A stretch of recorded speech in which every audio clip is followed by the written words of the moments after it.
ನೀವ್ ಯಾಕಪ್ಪ ಯೋಚನೆ ಮಾಡ್ತೀರಾ? ಬ್ರಹ್ಮ ನಮ್ಮ ಮನೆಯಲ್ಲಿ ಏನ್ ಬರ್ದಿರ್ತಾನೋ ಅದನ್ನ ನಾವು ಅನುಭವಿಸ್ಲೇಬೇಕಲ್ವಾ?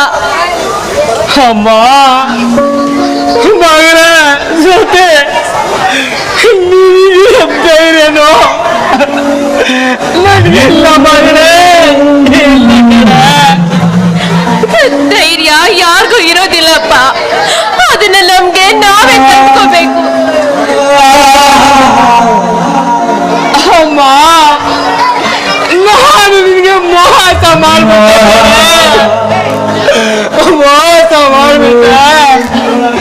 ಈ ತಂದನ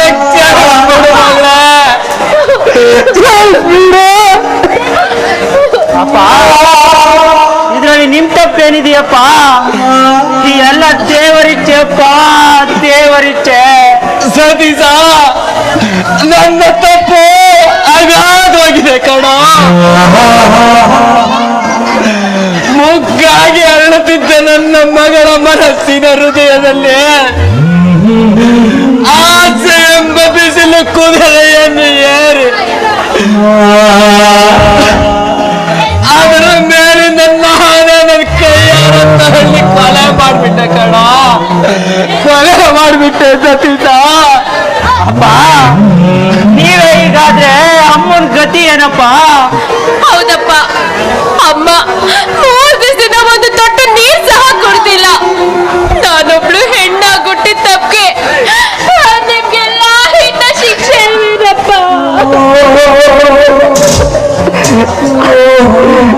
ಇಲ್ಲ ಮಗಳೇ, ಎಲ್ಲ ಕಡೆ ನಿನ್ನಂತ ಚಿನ್ನದಂತ ಮನಸ್ಸಿನ ಮಗಳು ಮನೇಲಿರ್ಬೇಕಾದ್ರೆ ಅದೆಂತ ಕಷ್ಟ ಬಂದ್ರು ಈ ನಿನ್ ತಂದೆ ಎದುರಿಸ್ತೀನಮ್ಮ, ಎದುರಿಸಿ ನಿಲ್ತೀನಿ. ಸರಿಯಪ್ಪ, ಇವತ್ತು ಪೇಟೆಯಿಂದ 800 ಎಣ್ಣೆ ಬರ್ತೀನಿ ಅಂತ ಹೇಳಿದ್ರಲ್ಲ, ಬರ್ತಾರೇನಪ್ಪ? ಹೌದು ಕಣ ಸತೀಶ, ಬರ್ತಾರಂತೆ. ಅಮ್ಮ ಶ್ರುತಿ, ಹೋಗಿ ನಿಮ್ ತಾಯಿ ಕರಿಯಮ್ಮ. ಇಲ್ಲಪ್ಪ, ಹೆಣ್ಣಿನ ಕಡೆಯವರು ಬಂದು ಹೋಗೋ ತನಕ ಅಮ್ಮ ಹೊರಗಡೆ ಬರೋದಿಲ್ಲ ಅಂತ ಹೇಳಿದಾಳೆ.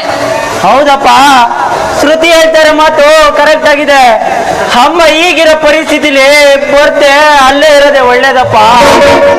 ಸತೀಶ, ಯಾರು ಬಂದ್ರೇನೋ ಬರ್ದಾನೆ ಇದ್ರೇನೋ ನಡೆಯೋ ಮದ್ವೆ ನಡೆಯುತ್ತೆ ಕಣೋ, ನಡೆಯುತ್ತೆ.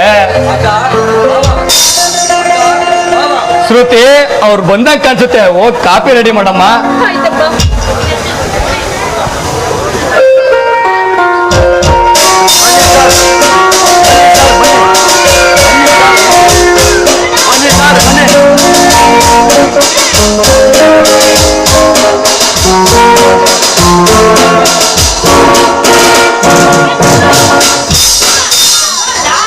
ಸರ್, ಇವರು ನಮ್ಮ ಮಾವ. ನಮಸ್ಕಾರ ಸರ್. ಇವರು ನಮ್ಮ ಮಾವನ ಮಗ ಸತೀಶ್. ನಮಸ್ಕಾರ ಸರ್. ಮಾವ ಇವರು ಗೊತ್ತು ಕಣೋ, ನಿನ್ನ ಮುಂದಿನ ಭಾವ ಅಂತ ಗೊತ್ತು ಕಣೋ. ಸರಿಯಾಗಿ ಹೇಳಿರಿ, ಸಂತೋಷ್ ಬಗ್ಗೆ ಹೇಳ್ತಾನೆ ಇರ್ತಾನೆ.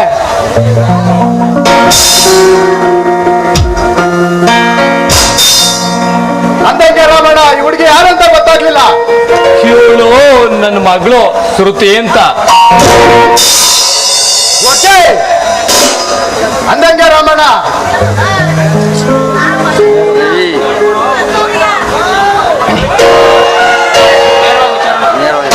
ನೋಡಿ ರಾಮಣ್ಣ, ನಮ್ಗೆ ಸುದ್ದಿ ಬಳಸಿ ಮಾತಾಡಕ್ ಬರಲ್ಲ, ನೇರವಾಗಿ ವಿಚಾರಕ್ಕೆ ಬರೋಣ. ಮದ್ವೆ ವಿಚಾರ ತಾನೆ, ಮಾತಾಡಿ. ಅಂದಂಗೆ ನಿಮ್ಮ ಶ್ರೀಮತಿ ಅವ್ರನ್ನ ಕರೆದಿದ್ರೆ ಚೆನ್ನಾಗಿರ್ತಿತ್ತು. ಇಲ್ಲ ಸರ್, ನಮ್ಮ ತಾಯಿಗೆ ಮೈ ಹುಷಾರಿಲ್ಲ. ನಮ್ಮ ಮನೇಲಿ ಏನೇ ಮಾತಾಡಿ ಏನೇ ತೀರ್ಮಾನ ತಗೊಂಡ್ರು ಅದು ನಮ್ಮ ತಂದೆನೆ. ಏನೇ ಇದ್ರು ನಮ್ಮ ತಂದೆಯವ್ರ ಜೊತೆನೆ ಮಾತಾಡಿ. ಅಂದಂಗೆ ರಾಮಣ್ಣ, ನಿಮ್ ಸಂತೋಷ್ ನಮ್ಮ ಹುಡುಗಿನ ಮದ್ವೆ ಹಾಕಿನಿ ಅಂತ ಹೇಳಿದ್ದಾನೆ. ಯಾಕೆ ನಿಮ್ಮ ಹುಡುಗಿ ಹೇಳಿಲ್ವೇನೋ? ವರವ ಚೆನ್ನಾಗ್ ಮಾತಾಡ್ತೀರಾ. ಅವಳು ಸುಧಾ ಹೇಳಿದಾಳೆ, ಇವನು ಹೇಳಿದ್ದಾನೆ. ಇದಕ್ಕೆ ನೀವೇನ್ ಹೇಳ್ತೀರಾ? ಅವರೇ ಒಪ್ಪಿ ತೀರ್ಮಾನ ಮಾಡಿರ್ಬೇಕಾದ್ರೆ ನಮ್ದೇನಿದೆ ಸೌಕರ್ಯ, ಎಲ್ಲ ಅವ್ರು ಹೇಳ್ದಂತೆ ನಡೀಲಿ. ಓಕೆ ಓಕೆ, ಅಲ್ಲ ಈ ಮಾತಾಡ ಓಕೆ. ನೋಡು ರಾಮಣ್ಣ, ಈ ಮದ್ವೆಗೆ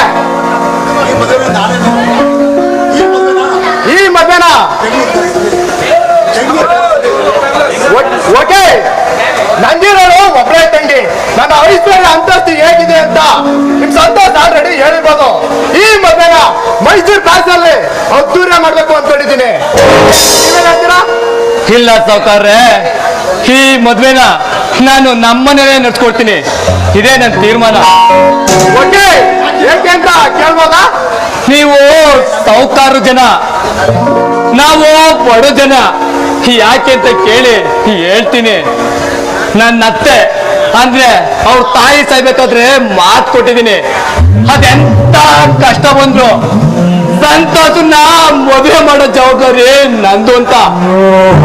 ನಮ್ದು ನಾಯಿಗೆ ಸ್ವಾಮಿ, ಒಂದನ್ನ ಮಾತಾಡಿ ಇನ್ನೊಂದನ್ನ ನಡ್ಕೊಳ್ಳಲ್ಲ.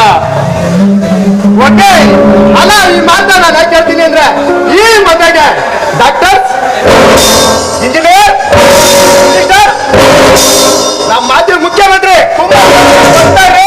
ಆ ಮಟ್ಟಕ್ಕೆ ನಿಮ್ ಕೈ ಮಾಡಕ್ಕಾಗುತ್ತಾ ಅಂತ ಕೇಳಿದೆ.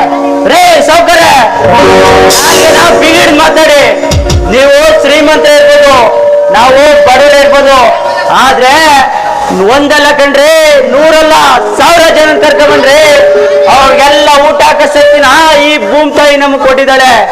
ಏಕೆಂದ್ರೆ ನಾವು ಮಣ್ಣನ್ ಮಕ್ಳು ಕಣ್ರಿ, ಮಣ್ಣನ್ ಮಕ್ಳು. ದೊಡ್ಡ ಮಧ್ಯೆ ಮಾತಾಡ್ಬೇಕಂತ ಒಂದ್ಸಲ ಮಾತಾಡ್ಲಿ ಬಿಡ್ರಿ, ರಕ್ತ ಉಕ್ಕ ವಯಸ್ಸು ಮಾತಾಡ್ತಾನೆ, ಮಾತಾಡ್ಲಿ ಬಿಡಿ. ನೋಡಿ ಸೌಕರ್ಯ, ನಿಮ್ಮ ಶ್ರೀಮಂತಿಗೆ ತಕ್ಕ ಹಾಗೆ ನನ್ನ ಕೈಯಲ್ಲಿ ಮದುವೆ ಮಾಡ್ತಿದ್ದೀನಿ. ಆದ್ರೆ ಈ ಮದುವೆನ ನನ್ನ ಸಾಮರ್ಥ್ಯ ಮೀರಿ ನಡ್ಕೊಡ್ತೀನಿ. ಇದೇ ನನ್ನ ಕೊನೆ ತೀರ್ಮಾನ. ಆಯ್ತು ಬಿಡಿ ಸರ್, ಪಾಪ ನಮ್ಮ ಮಾವ ಆಸೆ ಪಡ್ತಾ ಇದಾರೆ, ಅವರೇ ಮಾಡ್ಲಿ. ಆಗ್ಲಪ್ಪ, ನಂದೇನಿದೆ. ಆದ್ರೆ ನಾಳೆ ಮದುವೆ ಮನೇಲಿ ಹುಡುಗಿ ಕಡೆಯರು ಆಗಂದ್ರು ಈಗಂದ್ರು ಅಂದ್ರೆ ನಾ ಸುಮ್ನಿರಲ್ಲ. ನಾವು ಬಡವರು ಸ್ವಾಮಿ, ನೀವೇನಂದ್ರು ತಡ್ಕೊಳತ್ತೆ. ನಾವು ನಮ್ಮ ಹುಡುಗನ ನಿಮ್ಮನೆ ಕೊಡ್ತಾ ಇಲ್ಲ, ನಿಮ್ಮ ಹುಡುಗಿನ ನಮ್ಮನೆ ತರ್ತಾ ಇಲ್ಲ, ನಮ್ಮ ಹುಡುಗನ್ನೇ ನಿಮ್ಮನೆ ಕೊಡ್ತಾ ಇದೀವಿ. ಕಾಪಿ ಗಾರ್ಡನ್ ಮೀಟಿಂಗ್ ಇದೆ, ನಾನು ಬರ್ತೀನಿ. ಸಂತೋಷ್, ಕಮ್ಮಿ. ಎಸ್ ಸರ್, ಮಾವ ಕರಿತಾ ಇದಾರೆ, ಹೋಗ್ಲಾ? ಕರೀತಾ ಇಲ್ಲ ಕಣೋ ಸಂತೋಷ, ಕರೀತಾ ಇಲ್ಲ, ಹಾಗೆ ಮಾಡ್ತಾ ಇದ್ದಾರೆ ಕಣೋ. ಹೋಗ ಹೋಗ, ಹಾಗೆ ನೀನು ಅವ್ರ ಕಾಸ್ಗೆ ಅಡಿಯಾಳ ಆಗ್ಬಿಟ್ಟಿದೆಯಲ್ಲೋ, ಹೋಗ. ಅಪ್ಪ, ಆ ಶ್ರೀಮಂತರ ನೋಡ್ತಾ ಇದ್ರೆ ನನ್ಗೆ ರೋಸ ಉಕ್ಕಿ ಬರ್ತಾ ಇತ್ತಪ್ಪ. ಸತೀಶ, ಬರೋನ್ ಕೋಪ ತೌಡೆ ಮೂಲ ನಂಗೆ. ಕೋಪ ಅವ್ರನ್ನ ಏನು ಮಾಡಕ್ ಆಗಲ್ಲ ಮಗನೇ. ಸರಿಯಪ್ಪ, ಅವ್ರು ಹೇಳಿದಕ್ಕೆಲ್ಲ ತಲೆ ಹರಿಸ್ಕೊಂಡು ಮದ್ವೆನ ಹಂಗ್ ಮಾಡ್ತೀನಿ ಹಿಂಗ್ ಮಾಡ್ತೀನಿ ಅಂದ್ರಲ್ಲ, ದುಡ್ಡೇಲಿಂದ ತರ್ತೀರಪ್ಪ? ಇದೆಯಲ್ಲ ಹಾ ಬಡ್ಡಿ ಬಸಪ್ಪನ್ ಮನೆ ಸಾಲ ತರಗೋ ಮದುವೆ ಅಷ್ಟೇ ಕಣ. ಅಪ್ಪ, ಇವತ್ ನಮ್ ಕೈ ಚೆನ್ನಾಗಿದೆ ಅಂತ ಬಡ್ಡಿ ಬಸಪ್ಪನು ಕೊಡ್ತಾನೆ, ಇನ್ನೊಬ್ಬನು ಕೊಡ್ತಾನೆ. ಆದ್ರೆ ನಾಳೆ ಸಾಲ ತೀರ್ಸೋದು ಸ್ವಲ್ಪ ತಡವಾದ್ರೆ ಬೀದಿಗೆ ಬರೋದು ನಮ್ಮನೆ ಮನ ಮರಿದೆಯಪ್ಪ. ಇದನ್ನ ಹೇಳಕ್ ಹೋದ್ರೆ ನಾನ್ ಕೆಟ್ಟವನಾಗ್ತೀನಿ. ಏನೋ ಏನಾಗ್ಬೇಕೋ ಆಗ್ಲಿ ಬಿಡಿ.